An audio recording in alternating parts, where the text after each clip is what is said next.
এবার ঝড় ও বজ্রসহ বৃষ্টির পূর্বাভাস দিল আবহাওয়া অফিস। সংস্থাটি জানিয়েছে, দেশের ৬ জেলার ওপর দিয়ে সর্বোচ্চ ৬০ কিলোমিটার বেগে ঝড় ও বজ্রসহ বৃষ্টি হতে পারে। আবহাওয়া অফিসের পূর্বাভাসে বলা হয়েছে, খুলনা, বরিশাল, পটুয়াখালী, নোয়াখালী, চট্টগ্রাম ও কক্সবাজার অঞ্চলগুলোর ওপর দিয়ে দক্ষিণ পূর্ব দিক থেকে ঘণ্টায় ৪৫ থেকে ৬০ কিলোমিটার বেগে ঝোড়ো হাওয়াসহ বৃষ্টি অথবা বজ্রসহ বৃষ্টি হতে পারে। এ সময় এসব এলাকার নদীবন্দরগুলোকে ১ নম্বর সতর্ক সংকেত দেখাতে বলা হয়েছে। সোমবার দুপুর ১টা থেকে পরবর্তী ৬ ঘণ্টা দেশের নদীবন্দরগুলোর জন্য দেয়া আবহাওয়া পূর্বাভাসে এমন তথ্য জানানো হয়েছে। এদিকে সবশেষ সারা দেশের জন্য দেয়া ১২০ ঘণ্টার পূর্বাভাসে বলা হয়েছে, সোমবার ঢাকা, খুলনা, বরিশাল, চট্টগ্রাম ও সিলেট বিভাগের অধিকাংশ জায়গায় এবং রংপুর, রাজশাহী ও ময়মনসিংহ বিভাগের অনেক জায়গায় অস্থায়ীভাবে দমকা হাওয়া সহ হালকা থেকে মাঝারি ধরনের বৃষ্টি অথবা বজ্রসহ বৃষ্টি হতে পারে। সেই সঙ্গে বরিশাল, চট্টগ্রাম ও সিলেট বিভাগের কোথাও কোথাও ভারী থেকে অতি ভারী বর্ষণ হতে পারে। সারা দেশে দিনের ও রাতের তাপমাত্রা প্রায় অপরিবর্তিত থাকতে পারে বলে পূর্বাভাসে জানানো হয়েছে। শফিকুল ইসলাম শান্ত, দীপ্ত সংবাদ।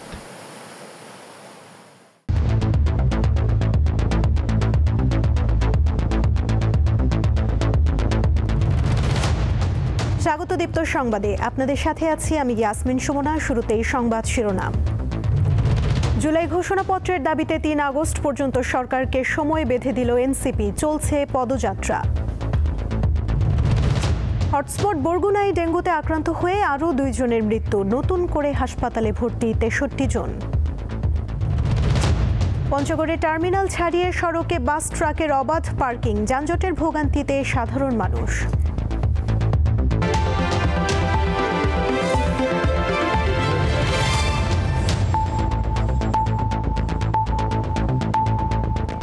জুলাই ঘোষণাপত্রের দাবিতে সরকারকে সময় বেঁধে দিয়েছে জাতীয় নাগরিক পার্টি এনসিপি। দলটির আহ্বায়ক নাহিদ ইসলাম জানান, আগামী ৩ আগস্টের মধ্যে সরকার জুলাই ঘোষণাপত্র প্রণয়ন না করলে এনসিপি নিজেই কাজটি করবে।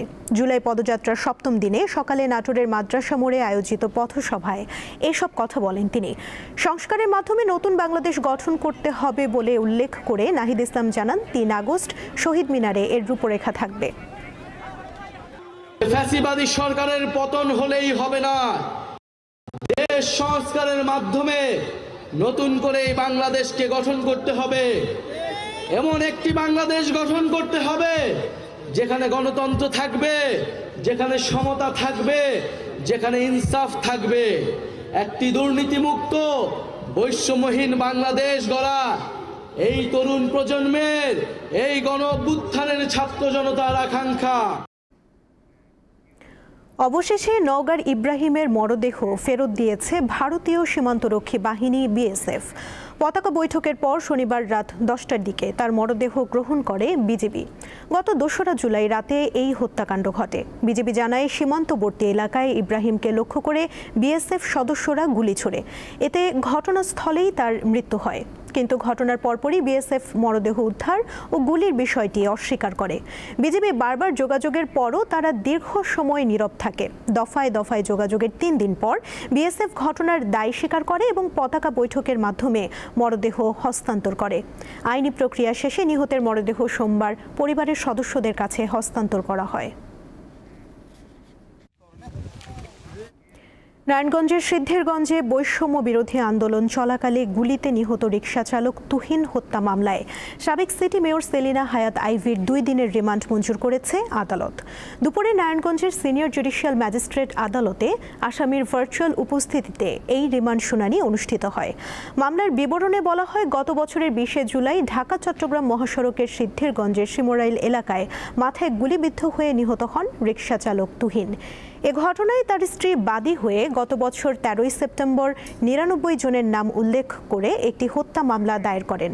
মামলায় আইভি 11 নম্বর আসামি।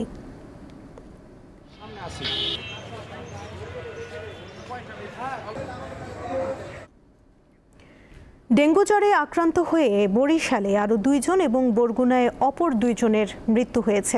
এদের মধ্যে বরিশাল শের-ই-বাংলা মেডিকেল কলেজ হাসপাতালে 18 বছরের এক তরুণী সহ 2 জনের চিকিৎসাধীন অবস্থায় মৃত্যু হয়। হাসপাতাল কর্তৃপক্ষ জানান, গত 24 ঘন্টায় নতুন করে 30 জন রোগী ভর্তি হয়েছেন। সবশেষ হাসপাতালটিতে 79 জন ডেঙ্গু রোগী চিকিৎসাধীন রয়েছেন। এছাড়া হটস্পট বরগুনায় গত 24 ঘন্টায় 2 জন নিয়ে মোট 31 জনের মৃত্যু হলো। আর নতুন করে ডেঙ্গুতে আক্রান্ত হয়ে হাসপাতালে ভর্তি হন 63 জন। এ জেলায় ডেঙ্গুতে আক্রান্ত হয়ে হাসপাতালে চিকিৎসাধীন আছেন 206 জন।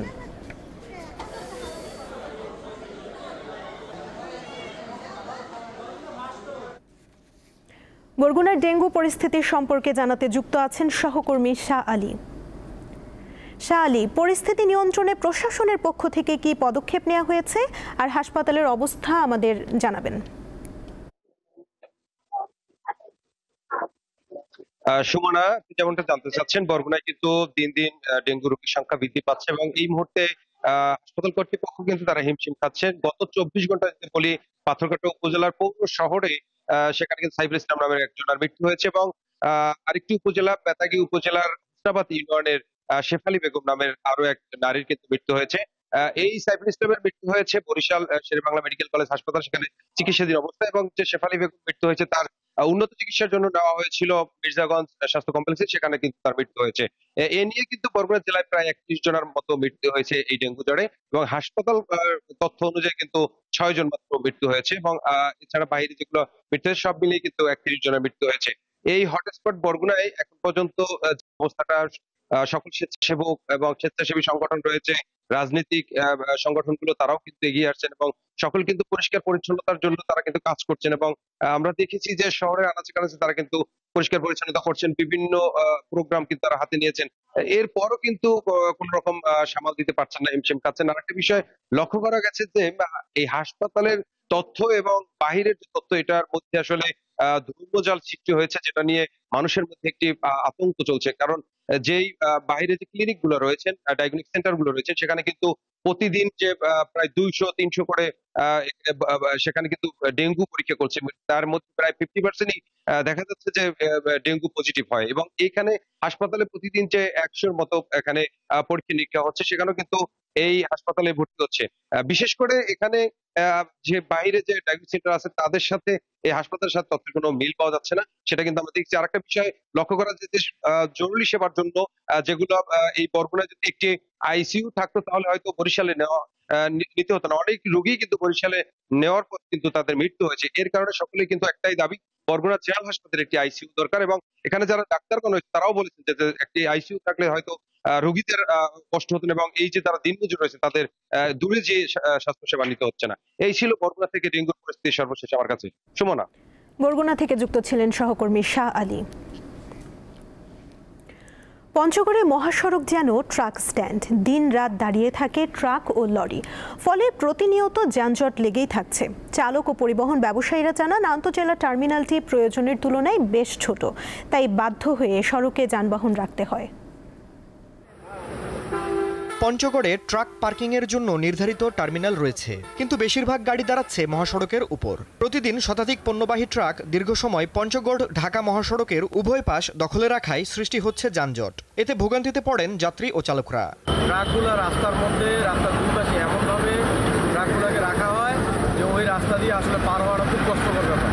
এই ট্রাকগুলো জ্যাম, মানে ওরা এমনভাবে রাখে যাতে করে এখানে অনেক সময় জাম লাগে যায়। পরিবহনের কর্মী ও স্থানীয়রা জানান, ট্রাক থেকে পৌরকর আদায় করা হলেও টার্মিনালের পরিধি বাড়ানোর কোনো উদ্যোগ নেই। হাইওয়ে রোড, এখানে এমন যানজট, ট্রাকগুলো এলোমেলোভাবে রোডে দাঁড়ানো থাকে। অফিস টাইমে অফিসের লোক সচরাচর সঠিকভাবে যাতায়াত করতে পারে না। একটা অ্যাম্বুলেন্স এমন জরুরি সময় সেই অ্যাম্বুলেন্সটাও সে যেতে পারে না। বিশেষ করে স্কুল ছাত্রছাত্রীরা এমনভাবে যাতায়াত করে, মানে যে কোনো মুহূর্তে দুর্ঘটনা ঘটে।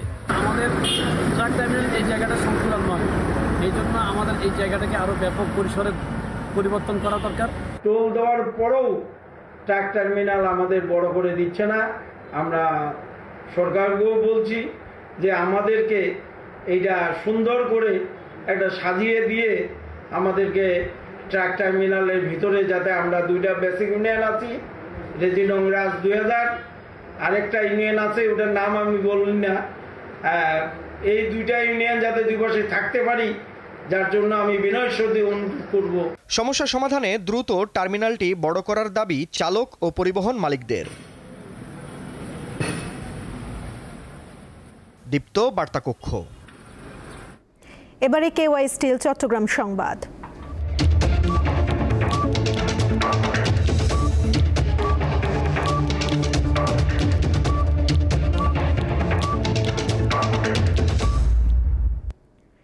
চট্টগ্রামের লোহাগাড়ায় দ্রুত ও বেপরোয়া গতিতে গাড়ি চালিয়ে শিশুসহ 11 জন মাইক্রোবাস যাত্রী হত্যা মামলার প্রধান আসামি বাসচালক সোহেল তালুকদারকে গ্রেফতার করেছে র্যাব।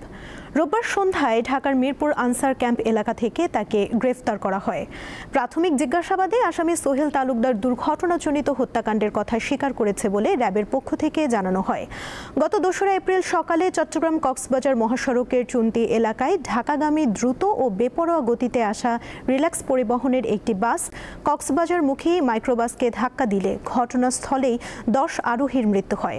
পরে চিকিৎসাধীন অবস্থায় মাইক্রোবাসের আরও একজন যাত্রী মারা যান।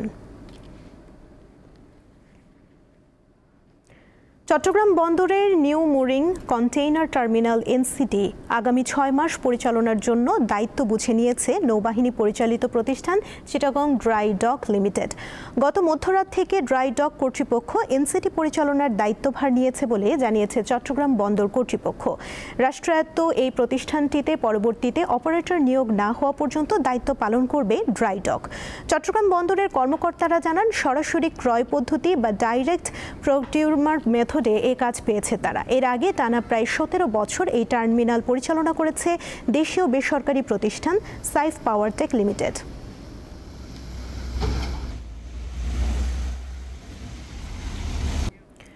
জুলাই আন্দোলনের কথা স্মরণ করে শিক্ষা উপদেষ্টা জানান, ছাত্র, শিক্ষক ও সাধারণ জনগণ মিলেই স্বৈরাচারের পতন ঘটিয়ে নতুন বাংলাদেশ গড়েছে। তাই আগামীতে যারা জনপ্রতিনিধি নির্বাচিত হবেন তারা দেশবাসীকে সাথে নিয়ে জনগণের স্বপ্নগুলো বাস্তবায়ন করবেন, এমন প্রত্যাশার কথা জানান শিক্ষা উপদেষ্টা। দুপুরে নারায়ণগঞ্জের বন্দর উপজেলায় এক অনুষ্ঠানে এসব কথা বলেন তিনি। এ সময় শিক্ষা উপদেষ্টা কারিগরি শিক্ষার উপর গুরুত্ব দেন। বলেন, বিশ্বের সাথে তাল মিলিয়ে চলতে হলে বিজ্ঞান ও প্রযুক্তি নির্ভর শিক্ষা অর্জন অত্যন্ত গুরুত্বপূর্ণ। পাশাপাশি মাদ্রাসা শিক্ষা ব্যবস্থাকেও আধুনিকায়ন করতে হবে। আমাদের মাদ্রাসা কৃতজ্ঞতা জানাই মাননীয় শিক্ষা উপদেষ্টা মহোদয়কে। পরকে সংবর্ধনা অনুষ্ঠানের সম্মানিত সভাপতি অপরাহ্নে মীর মুগ্ধ খুলনা বিশ্ববিদ্যালয়ের শিক্ষক ও শিক্ষার্থীদের কাছে এক অবিস্মরণীয় নাম। জুলাইয়ে আন্দোলনকারীদের পানি সরবরাহের সময় ঢাকায় গুলিবিদ্ধ হয়ে নিহত হন তিনি। তার স্মৃতি ধরে রাখতে নানা উদ্যোগ নিয়েছে বিশ্ববিদ্যালয়টি। মীর মাহফুজুর রহমান মুগ্ধ খুলনা বিশ্ববিদ্যালয়ের 19তম ব্যাচের এই শিক্ষার্থী 2023 সালে গণিত বিভাগ থেকে স্নাতক সম্পন্ন করেন। পরে MBA করতে ভর্তি হন বাংলাদেশ ইউনিভার্সিটি অব প্রফেশনালসে। 24-এর কোটা সংস্কার আন্দোলনের সক্রিয় কর্মী ছিলেন মুগ্ধ। আন্দোলনকারীদের প্রাণবন্ত রাখতে খাবার পানি সরবরাহ করতেন তিনি, আর বলতেন, পানি লাগবে কারো পানি। 18 জুলাই বিকেলে উত্তরায় গুলিবিদ্ধ হয়ে প্রাণ হারান এই তরুণ। মুগ্ধর মৃত্যুর খবরে থমকে যায় খুলনা বিশ্ববিদ্যালয়। তার স্মৃতি আজও উজ্জ্বল শিক্ষক ও শিক্ষার্থীদের কাছে। মুগ্ধ ভাইয়ের যে কর্মকাণ্ড ছিল সেগুলো আমাদের ভিতরে জীবিত আছে এবং আমরা চাই ভাইয়ের আদর্শকে আরো গভীরভাবে বাংলাদেশের অন্যান্য মানুষের সামনে নিয়ে যেতে। খুলনা ভার্সিটি ছিলেন এবং আমাদের গণিত ডিসিপ্লিনে ছিলেন, এই জন্য আমরা গর্ববোধ করি তাকে নিয়ে। স্মাইলিং ফেস ছিল সবসময়। ওর সঙ্গে যদি আমি ক্লাসে বকাঝকাও করতাম, একটু ফ্রিল্যান্সিং এর জন্য একটু দেরি করে আসতো, তো বকাঝকা করতাম, ও কোনো উত্তর না দিয়ে সবসময় হাসতো।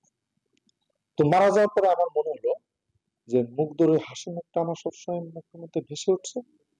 আর ও নামটা ছিল মুগ্ধ এবং সবাইকে আমাদেরকে মুগ্ধ করে রেখেছিল। এই প্রতিবাদী শিক্ষার্থীর স্মৃতি ধরে রাখতে বিশ্ববিদ্যালয়ের প্রধান ফটকের নাম রাখা হয়েছে শহীদ মীর মুগ্ধ তোরণ। স্থাপন করা হয়েছে শহীদ মীর মুগ্ধ সেমিনার লাইব্রেরি গণিত ডিসিপ্লিন ও মুগ্ধ ওয়াটার কর্নার। চালু হয়েছে শহীদ মীর মুগ্ধ আন্তঃডিসিপ্লিন ফুটবল টুর্নামেন্ট। মুগ্ধ এই বিশ্ববিদ্যালয় যতদিন থাকবে, মুগ্ধ স্মৃতি আমি মনে করি এটা হারানোর কোনো সুযোগ নাই। যখন ভোটে ঢুকবে তখনই মুগ্ধর যে আবেগটা সে বুঝতে পারবে যে যে মুগ্ধ কি ছিল। বাংলাদেশের আজকে আবু সাইদ, মুগ্ধ এই দুজনের নামই বেশি উচ্চারিত হয়তো, তাই সেই কারণে আমি মনে করি এটা বোঝার কোনো সুযোগ নাই। মীর মাহফুজুর রহমান মুগ্ধ হত্যায় জড়িতদের দ্রুত বিচার দেখতে চান তার সহপাঠী ও শিক্ষকরা। দীপ্ত বার্তা কক্ষ। জামায়াতে ইসলামী জাতীয় নির্বাচন পেছাতে চায় না, নির্বাচনের সুষ্ঠু পরিবেশ চায়, এমন মন্তব্য করেছেন দলটির সেক্রেটারি জেনারেল মিয়া গোলাম পরোয়ার। সকালে রাজধানীর সোহরাওয়ার্দী উদ্যানে সাংবাদিকদের প্রশ্নের জবাবে এ মন্তব্য করেন তিনি। আগামী 19শে জুলাই সোহরাওয়ার্দী উদ্যানে জাতীয় সমাবেশ করার উদ্যোগ নিয়েছে জামায়াতে ইসলামী। এজন্য সমাবেশ স্থল পরিদর্শনে যান দলটির নেতারা। এ সময় মিয়া গোলাম পরোয়ার বলেন, আগামীর জাতীয় নির্বাচনের আগে লেভেল প্লেইং ফিল্ড তৈরি, পিআর পদ্ধতিতে নির্বাচন এবং প্রয়োজনীয় সংস্কার ও বিচার কাজ দৃশ্যমান করার মতো বিষয়গুলো সরকারের সামনে উপস্থাপন করতেই এই সমাবেশের আয়োজন।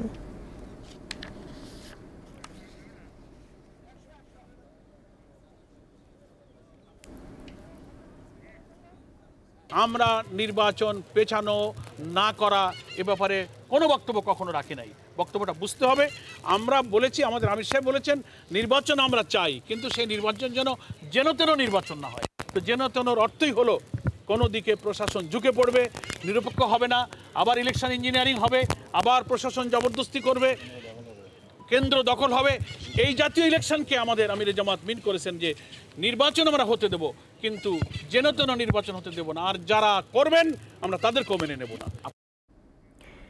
পিলখানা হত্যাকাণ্ডের পর চাকরিচ্যুত বিডিআরের সদস্যদের পুনর্বহাল ও রাষ্ট্রীয় সুযোগ সুবিধা নিশ্চিত সহ 3 দফা দাবিতে অবস্থান কর্মসূচি পালন করেছে আন্দোলনকারীরা। সকালে রাজধানীর শাহবাগে জাতীয় জাদুঘরের সামনে কর্মসূচি শুরু করেন তারা। দুপুর 12টার দিকে সেখান থেকে প্রধান উপদেষ্টার বাসভবন যমুনার দিকে যাওয়ার সময় কাকরাইল মোড়ে তাদের আটকে দেয় পুলিশ। বিক্ষোভকারীদের ছত্রভঙ্গ করতে এক পর্যায়ে জলকামান ব্যবহার করে আইনশৃঙ্খলা বাহিনীর সদস্যরা। এ সময় বেশ কয়েকজনকে আটক করা হয়।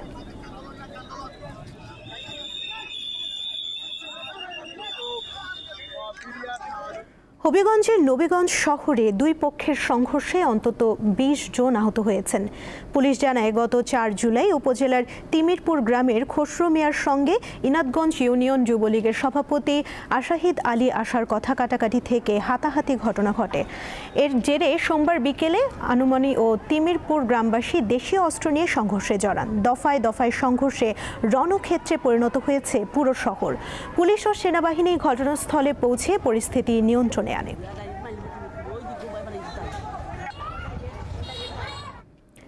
দেশের একমাত্র ঘড়িয়াল প্রজনন কেন্দ্র গড়ে তোলা হয়েছে রাজশাহীতে। পরিবেশের জন্য গুরুত্বপূর্ণ প্রাণীটির বিলুপ্তি ঠেকাতে এমন উদ্যোগ নেওয়া হয়েছে। বিশেষজ্ঞরা বলছেন, পর্যাপ্ত নিরাপত্তা ও সুষ্ঠু পরিবেশ নিশ্চিত করা গেলে ঘড়িয়ালের প্রজনন সম্ভব। সরীসৃপ প্রজাতির ঘড়িয়াল দেখতে কুমিরের মতো হলেও প্রাণীটি নিরীহ। এরা প্রকৃতির ভারসাম্য রক্ষায় গুরুত্বপূর্ণ অবদান রাখে। আবাসস্থল বাংলাদেশ সহ আশপাশের কয়েকটি দেশে মাছ শিকার করে খায় প্রাণীটি। তবে নদী দূষণ ও খাদ্য সংকট সহ নানা কারণে আশঙ্কাজনক হারে কমে গেছে ঘড়িয়ালের সংখ্যা। এই অবস্থায় দেশে ঘড়িয়াল বৃদ্ধির উদ্যোগ নিয়েছে আন্তর্জাতিক প্রকৃতি ও প্রাকৃতিক সম্পদ সংরক্ষণ সংঘ ও সামাজিক বন বিভাগ। এটার মূল উদ্দেশ্য হচ্ছে ক্যাপটিভে এদেরকে বংশবৃদ্ধি করিয়ে যখন এটা প্রচুর পরিমাণে হবে আবারও এদেরকে প্রকৃতিতে রিইন্ট্রোডিউস করানোর চেষ্টা। রাজশাহীর পবা নার্সারির পুকুরে একটি পুরুষ ও একটি স্ত্রী ঘড়িয়াল অবমুক্ত করা হয়। ঘড়িয়াল দুটি গাজীপুর সাফারি পার্ক থেকে নেওয়া হয়েছে। বিশেষ করে পুরুষ ঘড়িয়াল যারা আছে এরা 15 থেকে 18 বছর বয়সে হচ্ছে প্রাপ্তবয়স্ক হয় এবং স্ত্রী ঘড়িয়াল যারা আছে তারা 9 থেকে 10 বছর প্রাপ্তবয়স্ক হয়।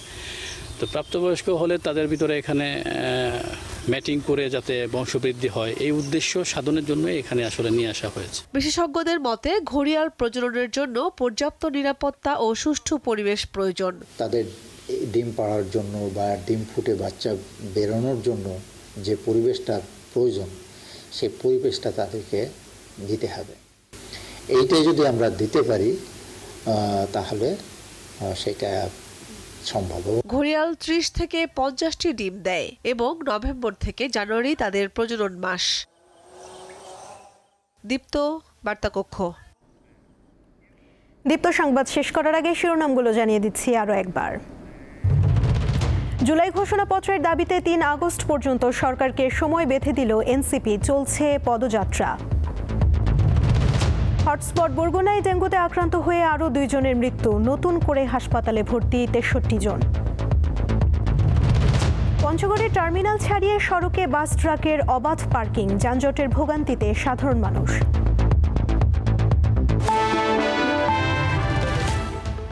এই ছিল এখনকার মতো। পরবর্তী সংবাদ সন্ধ্যা 6টা 40 দেখার আমন্ত্রণ রইল। এছাড়া আরও তথ্য এবং বিনোদন জগতের নানা খবর পেতে যুক্ত থাকুন দীপ্ত ডিজিটাল প্ল্যাটফর্মের সাথে।